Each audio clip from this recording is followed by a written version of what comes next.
have to activate the microphone. No, it seems to be already working. President Ivanov, General Yanev, Excellencies, ladies and gentlemen, I shall link up a little bit and delve further into the long and sad story of United Nations reform. Incidentally, the organization I represent has organized an event to commemorate the 40th anniversary of the UN in 1985 in New York about democracy in international relations. And we had also published position papers on what to do with Security Council reform, which were taken up also at that time in the 90s by the then German Foreign Minister Köchler and so on. My thoughts, I'm sorry, will not be very edifying.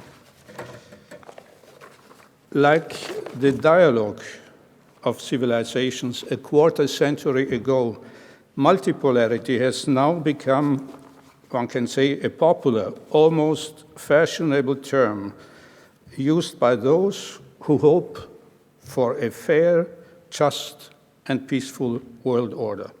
An order that is different from what was proclaimed as the so-called New World Order shortly after the end of the Cold War.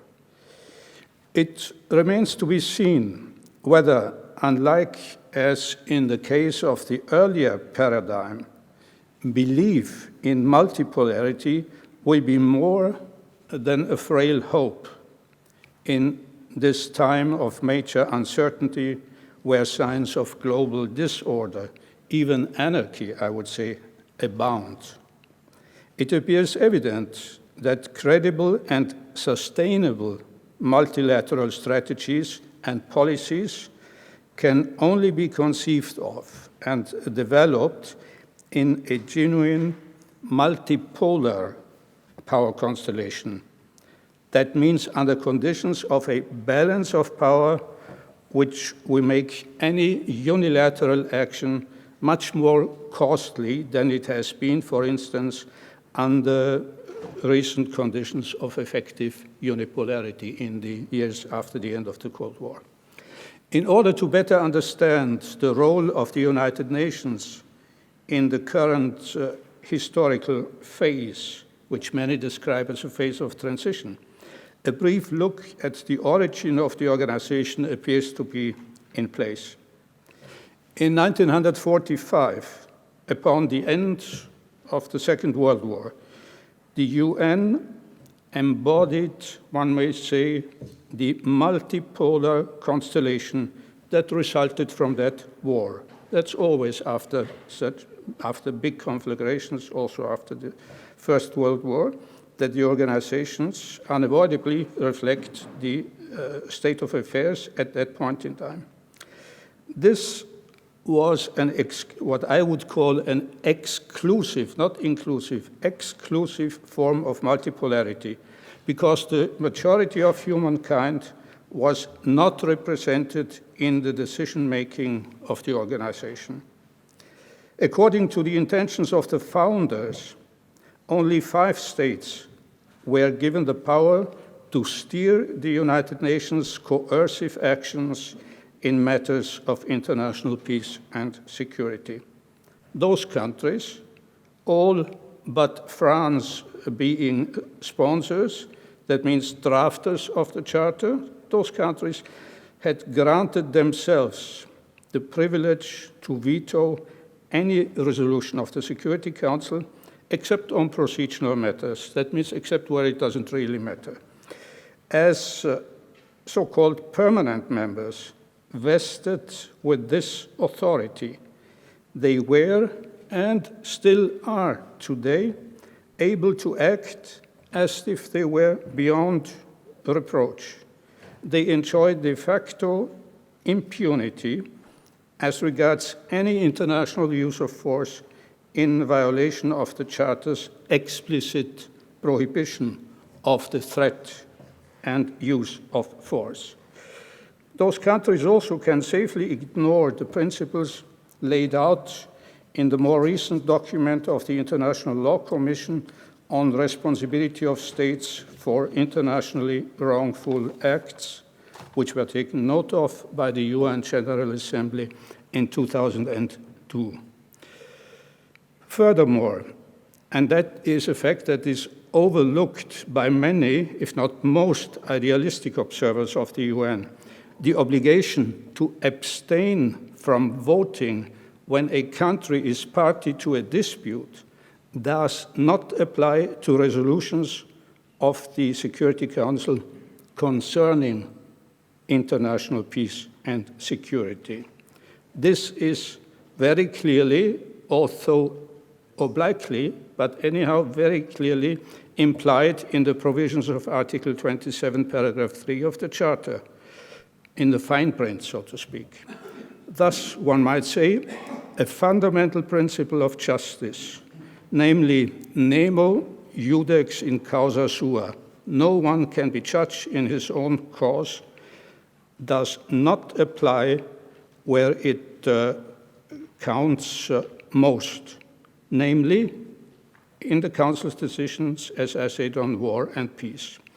In combination with the veto privilege of the 5 permanent members, this has proven to be a recipe for legal anarchy since the early days of the organization. The facts are obvious for everyone who follows events with open eyes.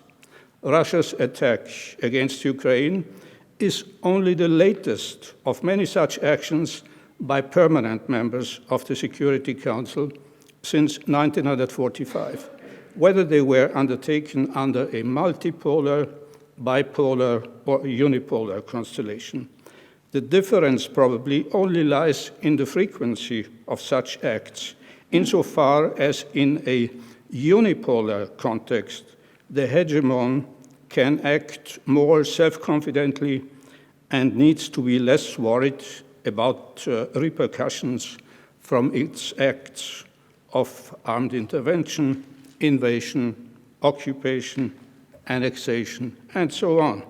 Evidently, this also applies to allies of a permanent member who enjoy that member's protection via the veto. To cut a long story short, the kind of exclusive, or more precisely maybe exclusivist multipolarity the United Nations represents in the structure and voting procedure of its decision-making body, the Security Council, cannot in any way be a model for the future multipolar order which many are hoping for right now. In the words of Turkish President Recep Tayyip Erdogan, and I quote him with this brief, concise sentence, "The world is bigger than 5." While the UN Charter, in its Article 27, focuses on the authority of the countries that were the most powerful more than 6 decades ago, it effectively excludes all the others in Africa, South and Southeast Asia, Latin America, practically in the entire global South, from adequately sharing in this responsibility. There is indeed a striking disparity between the emerging multipolar constellation on the one hand and the prevailing statutory multipolarity, as I would call it, in the United Nations on the other. As the course of events since the Second World War has amply demonstrated, the multilateral decision-making rules of the UN, commonly referred to under the heading of collective security, cannot serve as a sound foundation for the rules-based order so many are now talking about. The voting provision favoring the 5 permanent members, in short P5, has meant that those who are supposed to be the main enforcers of the law are effectively above or outside of the law, just as the absolute ruler, the emperor or king, was in pre-modern times, when sovereignty was defined as being derived from God. It is entirely understandable that Hans Morgenthau, in his opus magnum, Politics Among Nations, characterized the Security Council as the holy alliance of our time. Not surprisingly, the permanent member's privilege was one of the main triggers of armed conflicts during the so-called Cold War, when there was bipolarity. Conflicts such as those in Vietnam or Afghanistan, I mean the one in 1979, to mention just two of the most consequential aggressive interventions of the rival superpowers at the time. And it has continued to be the case in the changed environment post-1990. In view of the geopolitical status quo, we must ask, what constitutes a multipolar order that would really be a genuine alternative to that order embodied in the United Nations? The question is of utmost importance to the peoples in regions that so far were marginalized in the global competition for power and advantage. Unlike the order that existed when the organization was founded, such a new order must be more than just another version of the Western-centric so-called international community patronizing the rest of the world. It must comprehend all global regions and continents.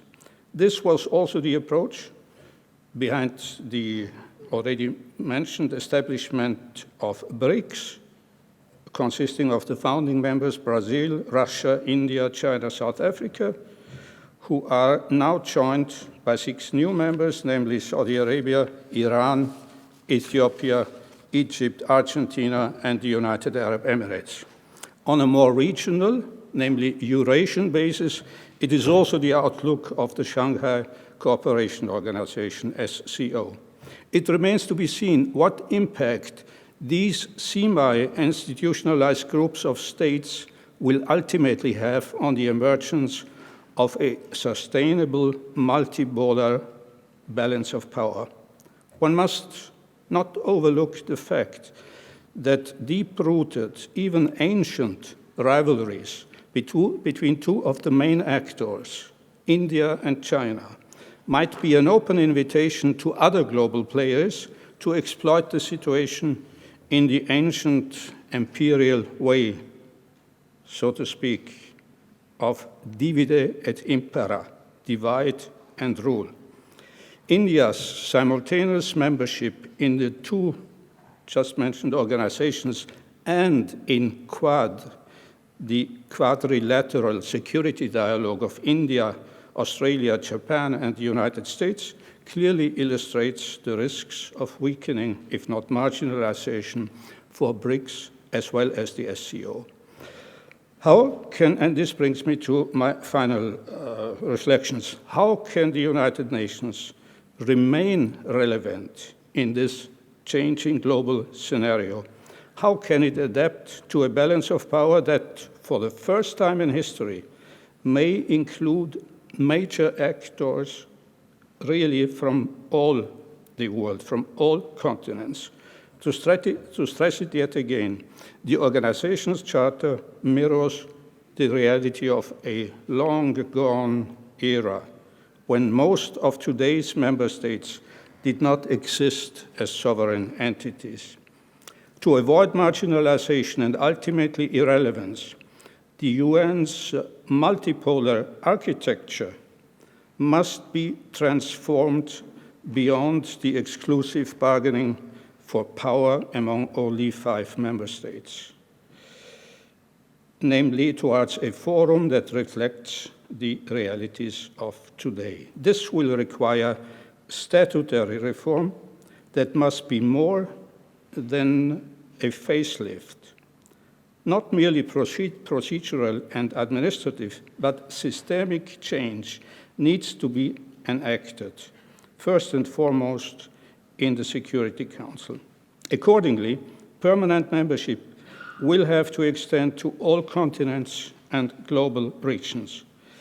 As long as the veto remains in place, this authority would also have to be granted to any new permanent member, something which today's P5 have so far stubbornly rejected. And I mean here all, not only Russia and China. Under the circumstances, permanent membership without veto would be a mere placebo. This was also one of the main points in our organization's reform proposal, which we published in 1993 and which was, among others, welcomed by Germany's foreign minister at the time, Klaus Kinkel. And that was a time when there still was optimism about the prospects for a democratic reform of the United Nations. But this is now 30 years ago. One rule, however, needs to be abolished under any circumstance. The provision which implies that members of the Security Council can vote also in cases when they are themselves the aggressor, the antithesis par excellence to the idea of justice and the rule of law, this provision must be abolished. Virtual immunity and thus impunity of a certain category of member states, namely those vested with the veto power, would be even more detrimental, in fact destructive, to global peace when the number of countries increases, hopefully in the future. To preach, as the UN does, in its preamble, to preach the cause of peace is not credible, unfortunately, when those who have the power to enforce the peace are able or are in a position to use that power in their own interest, and to do so also, and to avoid, because of the statutory rules, to avoid any condemnation or enforcement action of the Council against their own transgressions. This demoralizing state of affairs might encourage an ever larger number of states to act unilaterally. In such a scenario, the only motive for a state not to act in this way would be extra-legal. That's what we have seen now in so many cases, namely the fear of reprisals by other states, according to the problematic rationale of mutual deterrence. However, there is one basic obstacle to any measure of reform, whether large or small, structural or procedural. This is also, in most cases, overlooked. And I mean here Article 108 of the United Nations Charter.